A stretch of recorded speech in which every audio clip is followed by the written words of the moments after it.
BJP. നേതാവ് PC. George ചേരുന്നു. PC. വലിയ ഇടയൻ്റെ അന്ത്യയാത്രാ ചടങ്ങുകൾ അതിന് ലോകം സാക്ഷ്യം വഹിക്കുകയാണ്. പി.സി.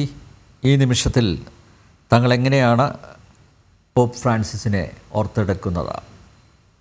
അതായത് ഫ്രാൻസിസ് മാർപ്പാപ്പ എന്ന് പറയുമ്പോൾ നേരത്തെയുള്ള ഒരു മാർപ്പാപ്പയുടെ പേര് തന്നെയാണ് അദ്ദേഹം സ്വീകരിച്ചത്. ആ ഫ്രാൻസിസ് മാർപ്പാപ്പ പുണ്യാളനാണ്. ഇദ്ദേഹം ഒരു പുണ്യാളനാണെന്ന കാര്യത്തിൽ ഒരു സംശയമില്ല, പുണ്യാളന്മാരുടെ ഗണത്തിലേക്ക് വരും. ഈ മാർപ്പാപ്പയുടെ പ്രത്യേകത ഏറ്റവും അധികം പരിശുദ്ധന്മാരായ ആളുകളെ പ്രഖ്യാപിച്ച് 900-ഓളം മാന്യമായി ജീവിച്ച ആളുകളെ വിശുദ്ധ പദവിയിൽ ഉയർത്തിയ ആളാണ് ഈ മാർപ്പാപ്പ. എന്ന് മാത്രമല്ല, ലോകത്ത് ഏറ്റവും കൂടുതൽ രാജ്യങ്ങൾ സഞ്ചരിച്ച മാർപ്പാപ്പയാണ് അദ്ദേഹം. ഇന്ത്യയിലേക്ക് വരുന്നു പറയുക മാത്രമല്ല, വരാൻ വേണ്ടിയുള്ള തീരുമാനം ചർച്ച ചെയ്തുകൊണ്ടിരിക്കുമ്പോഴാണ് അദ്ദേഹത്തിന്റെ അകാലത്തുള്ള ഈ നിര്യാണം. ഏതായാലും ഈ ഭാരതത്തെ സംബന്ധിച്ചിടത്തോളം വലിയൊരു നഷ്ടമാണ്, ലോകത്തെ സംബന്ധിച്ചുള്ള നഷ്ടമാണ്. പറയാൻ ധൈര്യപ്പെടാത്ത ഒരു കാര്യം ഇസ്രായേൽ ഹമാസ് യുദ്ധം. ഈ സംബന്ധിച്ച് യുദ്ധം അവസാനിക്കണമെന്ന് അദ്ദേഹത്തിന് വളരെ നിർബന്ധമായ ആഗ്രഹം ഉണ്ടായിരുന്നു. എന്ന് മാത്രമല്ല, പരസ്യമായി അദ്ദേഹം പറഞ്ഞു, അത് കുളിച്ചു വെച്ചോളൊന്നുമല്ല, അദ്ദേഹം പരസ്യമായിട്ട് തന്നെ പറഞ്ഞു, ഹമാസിന്റെ തെറ്റുണ്ടെന്നുള്ള ബോധ്യമുണ്ട് അദ്ദേഹത്തിന്. എങ്കിലും അദ്ദേഹം പറഞ്ഞു, എങ്കിലും ഇസ്രായേൽ അധികം പേരെ കൊല്ലരുത്, മനുഷ്യനെ കൊല്ലുന്നത് തെറ്റാണ്, കൊലപാതകം മനുഷ്യൻ പറഞ്ഞിട്ടുള്ളതല്ല, അത് ചെയ്യരുതെന്ന് പറയാൻ തന്നിടം കാണിച്ച ആളാണ് അദ്ദേഹം.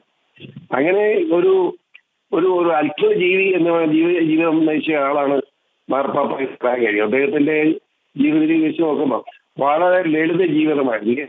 പ്രധാനപ്പെട്ട കാര്യം, അദ്ദേഹം താമസിക്കാത്ത അദ്ദേഹത്തിന് കൂട്ടുനിൽക്കുന്ന ജോലിക്കാർക്ക് അദ്ദേഹം കട്ടക്കാപ്പി കോഫി ഉണ്ടാക്കി കൊടുക്കുമായിരുന്നു. സ്റ്റാഫ് അവിടെ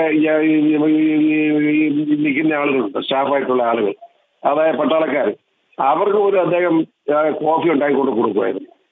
ഒരിക്കലും ഒരു മാർപ്പാപ്പയും അങ്ങനെ ചെയ്ത് ചരിത്രം കേട്ടിട്ടില്ല. അത്രമാത്രം ലാളിത്യമുള്ള ഒരു വലിയ മനസ്സിന്റെ ഉടമയായിരുന്നു അദ്ദേഹം.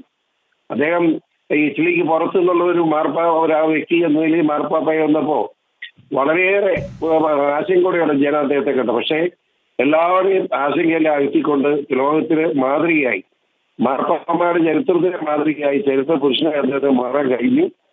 അദ്ദേഹത്തിന്റെ നിര്യാണം നമ്മുടെ ഭാരത സഭയ്ക്ക് മാത്രമല്ല ലോകത്തിന് വലിയൊരു നഷ്ടമാണെന്നായിരുന്നു ഒരു സംശയമില്ല. മതത്തിനും സമുദായത്തിനും ഒക്കെ അപ്പുറത്തായ ഒരു ജീവിതമായിരുന്നു അദ്ദേഹത്തിന്റെ. തീർച്ചയായും അദ്ദേഹത്തിന്റെ മരണത്തിൽ ദുഃഖിക്കാത്ത ആളുകൾ ലോകത്താരും ഞാൻ കരുതുന്നില്ല. നന്ദി പി.സി. ജോർജ് പ്രതികരിച്ചതിന്.